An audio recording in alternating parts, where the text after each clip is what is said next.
there, warm welcome. You're watching Blueprint Exclusive and I'm Meghna Deka.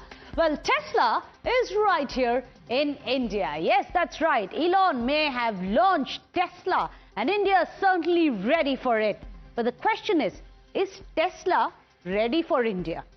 Has it actually ensured that it's going to be India safe? Well, that's going to be the $100 question. In fact, it's been nearly a decade, of course, as all of us know, since the first signaling that it is got the intent to enter India. Tesla finally has now arrived today. Well, the electric vehicle giant, which is led by the ever-controversial Elon Musk, has opened its first store in Mumbai's upscale BKC. And with this move, Tesla steps into the EV market, a very crowded EV market of India, if I may say so myself. And it is, of course, largely dominated by the Indian automakers. But one thing that's also seeing the rise of global players is this EV market. However, for a company that prides itself on being a symbol of the future, Tesla's journey in India is unlikely to be a very smooth ride. Yes, all the potholes is what we are thinking about, but there are several other delays, hurdles, as well as deals which need to be cracked before they smoothly take off. But before we get into the challenges of Musk's car company, let's tell you what exactly it is that they have to offer to you. Well, there you have it on your screens. Let's look at the Model Y RWD. This is estimated about rear wheel drive is what RWD stands for. It is estimated 500-kilometer range with one charge alone, and then it can go from 0 to 100 in 5.9 seconds. This is priced at roughly 59.89. 59 lakhs 89,000 is roughly how it is being priced. And of course, you can see the other features. The biggest feature that is of safety is going to be the advanced driver assistance system, which is going to be available in this.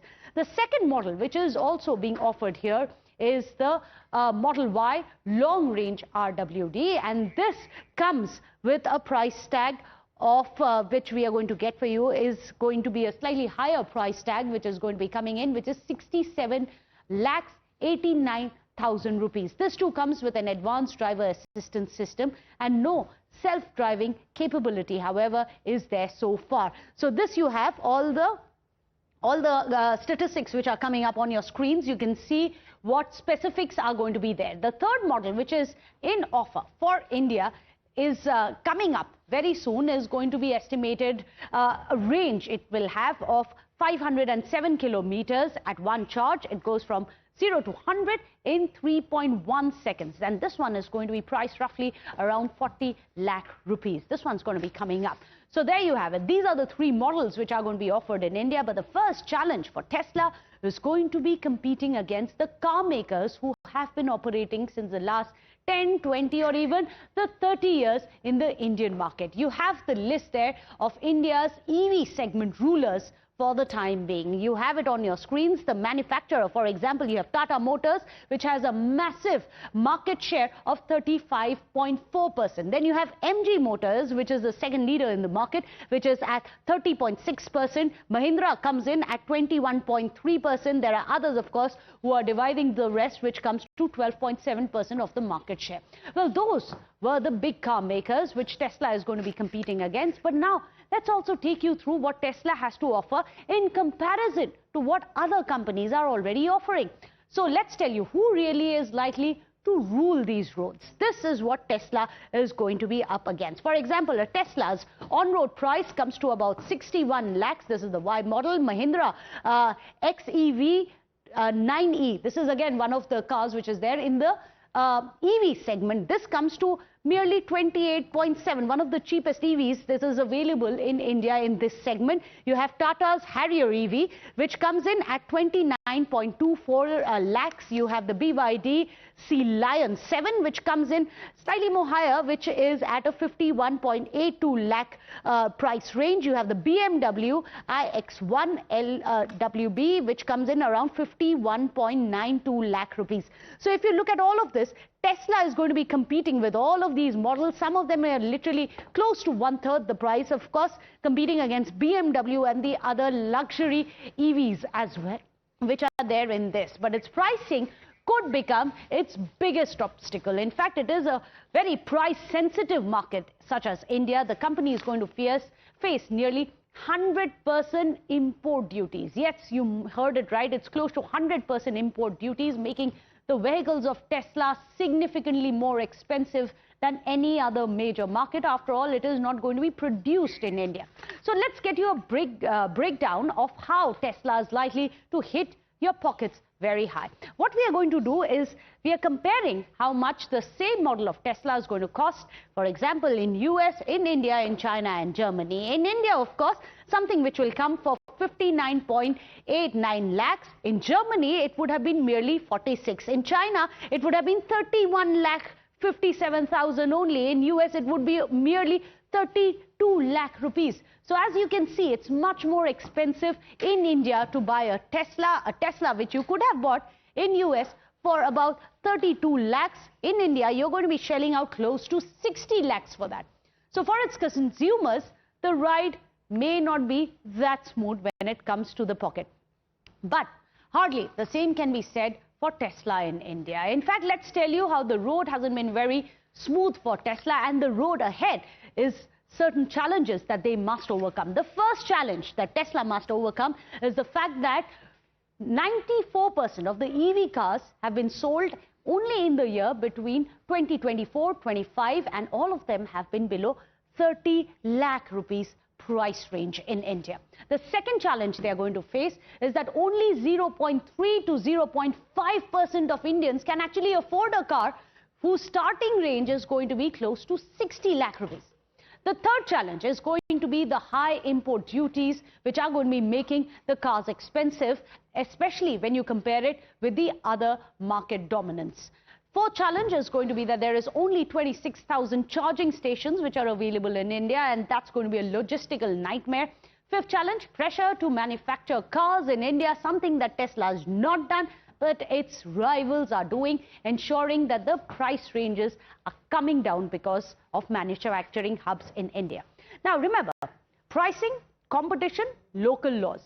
These are all a big hurdle in Tesla's way. Many of them have been overcome, but the biggest challenge that Elon Musk car company faces is India's roads. Yes, that's right. That's going to be a completely different, altogether different ball game, isn't it? When you want to drive in the streets of Germany, US, and here you have our very own India. Look at the number of potholes which are there. I don't know which city you, the viewers, are sitting in. Across India, you know the kind of potholes that we have seen. Let's also show you the 90-degree flyover which we have seen there. And there are trees in the middle of roads. We are going to take you through one by one.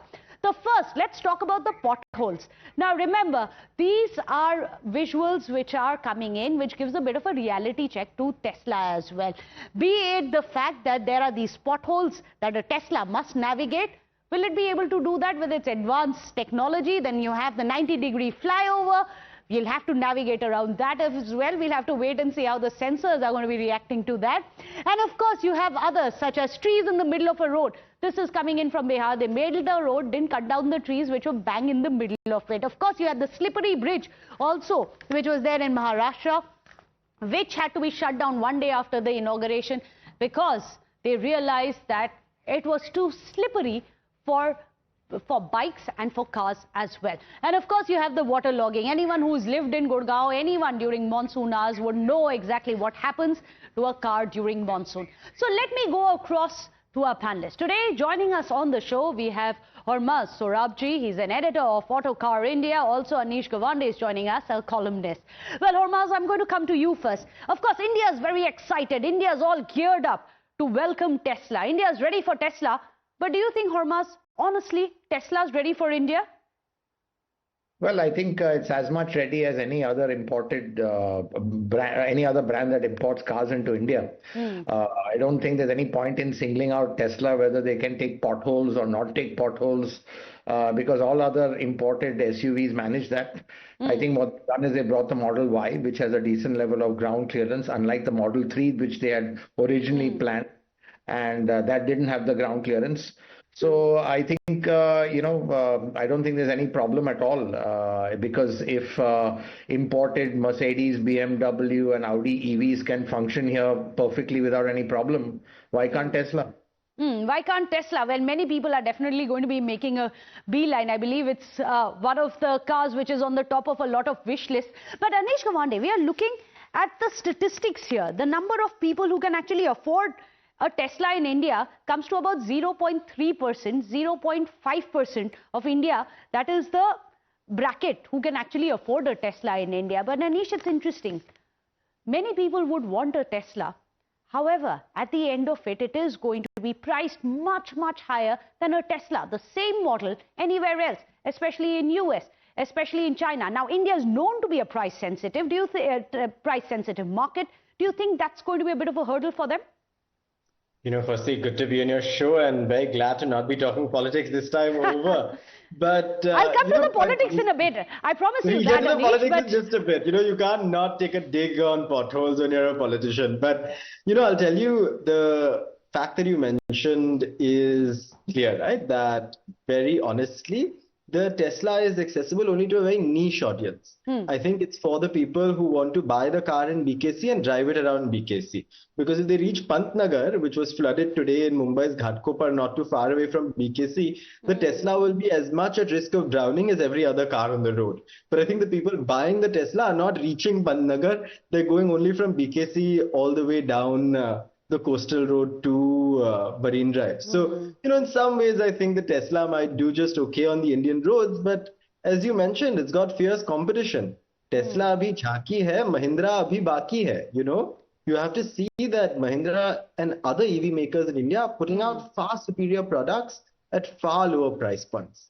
So maybe the Tesla might become a status symbol. People might get it because of its wow value. But beyond that, I don't think on a feature-to-feature comparison, it's even scratching the surface of what Indian car makers are putting out right now. Would you agree with that, Hormaz? How do you stand a Tesla versus the others, such as BYDs also, which have become a big hit in India, it appears? Of course, you have the Tatas as well as Mahindra. Making a comparison is like saying comparing a Mercedes, let's say GLC versus a Mahindra XUV 700. I don't know why we have to make a comparison between cars where people aren't going to compare these two. I mean, one is you're buying into a certain brand, you have a certain level of affordability. What I will say though is that Tesla is definitely going to be niche. I don't see it doing more than 1,500 to 2,000 cars a year, which is really a drop in the ocean when you look at the 4.3 million cars sold every year. And but frankly, every other car at that price point might do the same number. In fact, Tesla might do a little better because of the badge value. But of course, the affordability is a big issue. And I will also disagree with Ashish saying that it won't get through Pantnagar in floods, because EVs are far better in floods than any ICE vehicle is, because they don't have an exhaust, they don't have an engine where water going into the engine and the engine, kind of packing up over there. So EVs actually are far better in floods than a normal ICE car. Hormaz, now everyone's excited about the fact that when it does come, it will also have certain safety features. For example, it will automatically brake in order to ensure that there is no collision. Now in India, where you have this bumper-to-bumper driving, I know definitely Delhi, Noida, it's all the same in the NCR region. Do you think it is going to equip? Will they have to reprogram? How does it work there when they try to bring this? I think just let me kind of let everyone know that this automatic braking is nothing new. BMWs have it, Mercedes have it, a lot of the Indian car makers have it. It's what you call ADAS level 2. So it's nothing unique to Tesla or it's going to be a problem for Tesla. What happens is that this in let's say driving in city traffic, it can trigger without any warning, and that can be a problem, but you can switch it off. Which again what you can do in a lot of other cars. So frankly, these are not unique features to Tesla or unique problems to Tesla. I think what we need to be talking about is how Tesla differentiates itself from other makers and what other challenges could be vis-a-vis a smaller service network. The fact that if you have an accident, being a CBU, how quickly can you get the parts, how quickly can you get the power back on the road. These are the real issues, not whether it can take a 90-degree turn or it can take potholes and all, because this applies to all cars, not Tesla, so that's the point I'm trying to make. Okay, so there are certain things which are, and I'll come back to you, I'll circle back to you, Hormaz, regarding the manufacturing as well. But then Anish Gawande, do you find it very interesting. At a time when you have Elon Musk, who's at loggerheads with Trump, you have both Skylink as well as Tesla making this big bang debuts in India. How do you read that? You know, the reality is that Tesla is struggling against BYD globally. And they are competing against each other in markets where BYD is outperforming Tesla in a significant manner. So Tesla needs to get its act together and quickly, and India is a market they're looking to expand into. The problem, though, is that currently, of course, we're importing Teslas directly, which means that they have the sort of import duties that you're witnessing, which means that the price point is where it is at. My only worry is that the next step to expand their presence in a market like India will be assembling in India, which has become the new motto for all foreign companies in the country, right? Apple is doing the same thing. It started to assemble the iPhone in India. Other companies have started doing that as well to avoid the import duties. What I'm worried about is that risks making us a screwdriver economy, where we're basically taking a screwdriver and putting all of these parts together in our country instead of building the tech required to take it to the next level. Now, for a country like India, you're going to also need to see some sort of development of automatic tech that responds to our other needs, right? Can we have taxis? Can we have more affordable tech on the sort of automatic driving front that is feasible on Indian roads? I don't know if Tesla's entry is going to solve all of those problems. And I agree with Hormaz here that it might be wrong to blame Tesla for all of this, sort of pin all hopes on Tesla, when perhaps it is a larger problem with the market overall. Well, honestly, Tesla's had more than its fair share of troubles and hurdles in India. Hormaz, going forward, what happens in Tesla? Do you see manufacturing hubs here? So far, we know all we have on the roadmap so far is a Delhi showroom which is coming up. Yeah, well, the way I look at it is, to be honest, everyone talks about a big bang launch in India. It isn't. In fact, it's a bit of a whimper, actually, when you come in with an import. Clearly, you're not that serious about the market. You're not as committed to the market because you're not putting down a manufacturing footprint. You're just importing cars, which is quite simple to do. And, you're just getting one model, not the entire range. So it's been a very kind of, toe in the water kind of, toe in a big ocean, which is India kind of approach. And I don't blame Tesla because, as Anish was saying, it's got other fires to put out. It's getting hammered in markets like Europe, where its market share has really tanked. Even in the BYD is really giving it a run for its money. And it's quite likely even in India, where BYD also is imported, might eventually sell more than them just on the price value equation. BYD already has earned a name for itself in India with anyone who's bought one. Absolutely. So BYD roughly sell about 300 cars here a month. So, and they've got much cheaper models starting with the Atto 3 going forward. Absolutely. So I think the way I look at it, it's a kind of a cautious step because coming into India requires huge amount of commitment, huge amount of focus, huge amount of investment. And I don't think Tesla in the current state or Elon Musk, given his political affiliations, kind of with and now fallen out with Trump, he's got the kind of focus for jumping full scale into a market like India yet.